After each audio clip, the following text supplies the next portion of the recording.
ಇನ್ನು ಇವತ್ತು Congress CLP meeting ಅಂತೂ ಇಂತೂ ಸಿಎಲ್ಪಿ ಮೀಟಿಂಗ್ ನಡೆಸ್ತಾ ಇದೆ ಕಾಂಗ್ರೆಸ್ ಪಕ್ಷ. ಸಂಪುಟ ವಿಸ್ತರಣೆ ಆದ ನಂತರದಲ್ಲಿ ಸಿಎಲ್ಪಿ ಮೀಟಿಂಗ್ ಯಾವಾಗ ಅನ್ನೋ ಪ್ರಶ್ನೆ ಇತ್ತು. ಅಧಿವೇಶನಕ್ಕೂ ಮುನ್ನ ನಡೆಸ್ತಾರೆ ಅನ್ನುವಂತ ಮಾತಿತ್ತು, ಆದ್ರೆ ನಡೆಸಲಿಲ್ಲ. ಯಾಕಂತಂದ್ರೆ ಸಚಿವ ಸ್ಥಾನ ಸಿಗದೆ ಅಸಮಾಧಾನಗೊಂಡವರು ಮತ್ತೆ ತಮ್ಮ ಅತೃಪ್ತಿಯನ್ನ ವ್ಯಕ್ತಪಡಿಸಬಹುದು ಅನ್ನೋ ಭೀತಿಯಿಂದ ಬಹುಶಃ ನಡೆಸಲಿಲ್ಲ ಅನ್ನುವಂತ ಮಾತು ಕೂಡ ಕೇಳಿಬಂತು.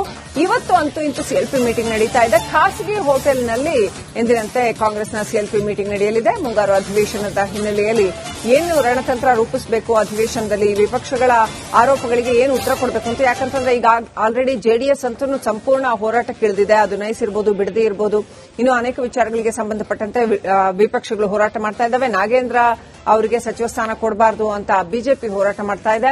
ಇನ್ನು ಹಲವಾರು ವಿಚಾರಗಳಿಗೆ ಸಂಬಂಧಪಟ್ಟಂತೆ ಮತ್ತೆ ಸರ್ಕಾರ ತರಲಿರುವ ಮಸೂದೆಗಳನ್ನು ಡಿಫೆಂಡ್ ಮಾಡ್ಕೊಳ್ಳೋ ವಿಚಾರ ಇರಬಹುದು, ಆಮೇಲೆ ಪ್ರಶ್ನೆಗಳಿಗೆ ವಿಪಕ್ಷಗಳ ಪ್ರಶ್ನೆಗಳಿಗೆ ಉತ್ತರ ಕೊಡುವಂತದ್ದಿರಬಹುದು. ಇದೆಲ್ಲದಕ್ಕೂ ಕೂಡ ಚರ್ಚೆ ಮಾಡೋದಕ್ಕೆ ಇವತ್ತು ಸಿಎಲ್ಪಿ ಮೀಟಿಂಗ್ ಅನ್ನು ಕರೆಯಲಾಗಿದೆ. ಇನ್ನಷ್ಟು ಅಪ್ಡೇಟ್ ಪಡ್ಕೊಳ್ಳೋಣ. ಪ್ರತಿನಿಧಿ ಬಸವರಾಜ್ ಲೈವ್ ಕನೆಕ್ಟ್ ಆಗಿದ್ದಾರೆ. ಬಸವರಾಜ್, ಇವತ್ತು ಕಾಂಗ್ರೆಸ್ ಸಿಎಲ್ಪಿ ಮೀಟಿಂಗ್ ಹೇಗಿರಲಿದೆ? ಡಿಕೆ ಶಿವಕುಮಾರ್ ಅವರ ನೇತೃತ್ವದಲ್ಲಿ ಮೊದಲ ಸಿಎಲ್ಪಿ ಮೀಟಿಂಗ್ ಅಂತ ಅನ್ಕೋತೀನಿ, ಅಂದ್ರೆ ಸಂಪುಟ ವಿಸ್ತರಣೆ ಆದ್ಮೇಲೆ. ಸೊ ಯಾವ ರೀತಿಯಲ್ಲಿ ಇರಲಿದೆ? ಸಚಿವ ಸ್ಥಾನ ಸಿಕ್ಕಿಲ್ಲ ಅನ್ನೋ ಅತೃಪ್ತಿ ಶಮನ ಆಗಿದೆಯಾ? ಆಮೇಲೆ ಯಾವ ರೀತಿ ಸ್ಟ್ರಾಟಜಿ ರೂಪಿಸುತ್ತೆ ಈಗ ವಿಪಕ್ಷಗಳ ಹೋರಾಟದ ವಿರುದ್ಧ? ಏನೆಲ್ಲ ನಡೆಯಲಿದೆ ಇವತ್ತು ಸಿಎಲ್ಪಿ ಮೀಟಿಂಗ್ ಅಲ್ಲಿ? ಖಂಡಿತ ಲಕ್ಷ್ಮಿ, ಡಿ.ಕೆ. ಶಿವಕುಮಾರ್ ಅವ್ರಿಗೆ ಸವಾಲಂತೂ ಖಂಡಿತವಾಗಿ ಇದ್ದೇ ಇದೆ. ಯಾಕಂದ್ರೆ ಅತೃಪ್ತ ಶಾಸಕರು ಸಭೆಗೆ ಹಾಜರಾಗ್ತಾರ ಇಲ್ವಾ ಅನ್ನೋದು ಬಹಳ ಕುತೂಹಲ ಇರ್ತಕ್ಕಂಥದ್ದು. ಇದ್ರ ಜೊತೆಗೆ ಮಾಜಿ ಸಿಎಂ ಆಗಿರ್ತಕ್ಕಂಥ ಸಿದ್ದರಾಮಯ್ಯ ಅವರು ಕೂಡ ಇವತ್ತಿನ ಸಿಎಲ್ಪಿ ಬರ್ತಾರಾ ಇಲ್ವಾ ಅನ್ನೋದು ಕೂಡ ಇನ್ನೂ ಪ್ರಶ್ನೆ ಆಗಿದೆ.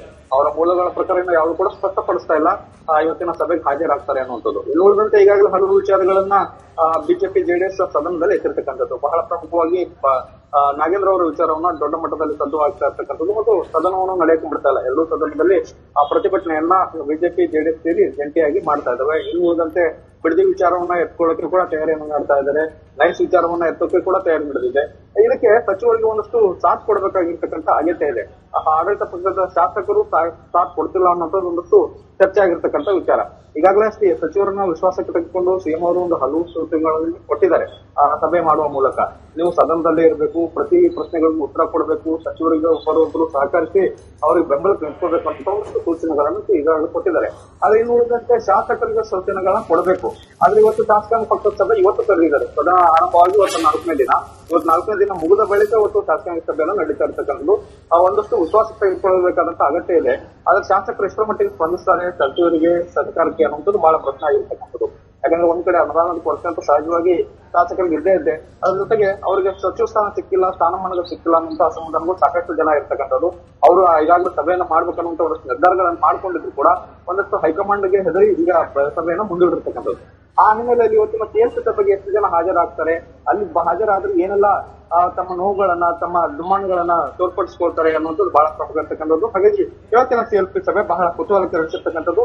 ಅದ್ರ ಜೊತೆಗೆ ಶಾಸಕರು ಯಾವೆಲ್ಲ ವಿಚಾರಗಳನ್ನ ಸಿಎಂ ಅವರ ಮುಂದೆ ಇಡ್ತಾರೆ ಅನ್ನೋದನ್ನ ಕಾದ್ ನೋಡ್ಬೇಕಾಗತ್ತೆ.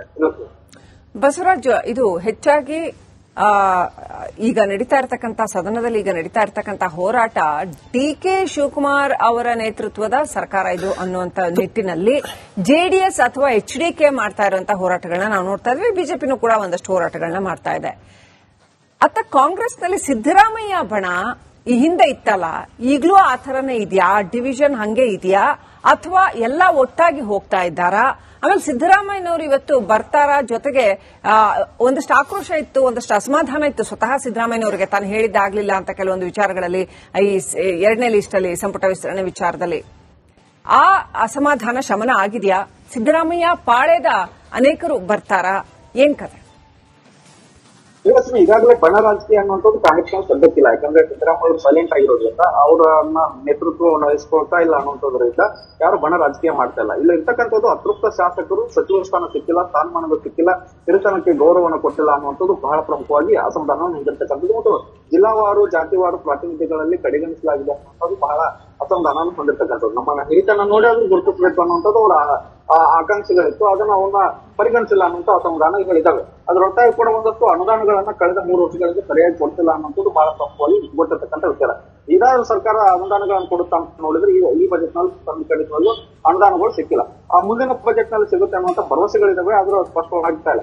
ಆದ್ರಿಂದ ಸಚಿವ ಸ್ಥಾನ ಸಿಕ್ಕಿಲ್ಲ ಅನ್ನುವಂತ ಕಾರಣಕ್ಕಾಗಿ ಒಂದ್ ಕಡೆ ಅಸಮಾಧಾನ, ಇನ್ನೊಂದ್ ಕಡೆ ಅನುದಾನ ಸಿಗ್ತಾ ಇಲ್ಲ ಅನ್ನುವಂತ ಒಂದು ಅಸಮಾಧಾನ, ಇನ್ನೊಂದ್ ಕಡೆ ಕಾಂಗ್ರೆಸ್ ಹೈಕಮಾಂಡ್ ಕೂಡ ನೇರವಾಗಿ ಎಚ್ಚರಿಕೆಯನ್ನು ಶಾಸಕರಿಗೆ ಕೊಡ್ತಾ ಇರ್ತಕ್ಕಂಥದ್ದು ಮತ್ತು ಸಿಎಂ ಅವರು ಕೂಡ ಕೊಡ್ತಾ ಇದ್ದಾರೆ. ಯಾರು ಕೂಡ ಬಡ ರಾಜಕೀಯ ಮಾಡೋದಾಗ್ಲಿ, ಗುಂಪುವಾಗಿ ಸೇರೋದಾಗ್ಲಿ, ಈ ತರದ ಎಲ್ಲಾ ಚಟುವಟಿಕೆಗಳನ್ನು ಮಾಡಬಾರ್ದು ಅನ್ನೋದು. ಆದ್ರಿಂದ ಇವತ್ತಿನ ಶಾಸಕಾಂಗ ಸಭೆ ಅಧಿಕೃತ ಆಗಿರೋದ್ರಿಂದ ಅಲ್ಲಿ ಯಾವ ವಿಚಾರಗಳನ್ನು ಎತ್ತಾರೆ ಅನ್ನೋದು ಬಹಳ ಪ್ರಮುಖ. ಒಂದು ಅನುದಾನದ ವಿಚಾರವನ್ನೇ ಸಾಕಷ್ಟು ಎತ್ತುವಂತ ಸಾಧ್ಯತೆಗಳಿದ್ದಾವೆ ಮತ್ತು ಸಚಿವರು ಮತ್ತು ಸಚಿವರ ವರ್ತನೆಗಳ ಬಗ್ಗೆ ಒಂದು ಅನುದಾನವನ್ನು ಸಾಧಿಸಿದ್ದಾರೆ. Thank you Basavaraj ಡೀಟೇಲ್ಸ್ಗಾಗಿ.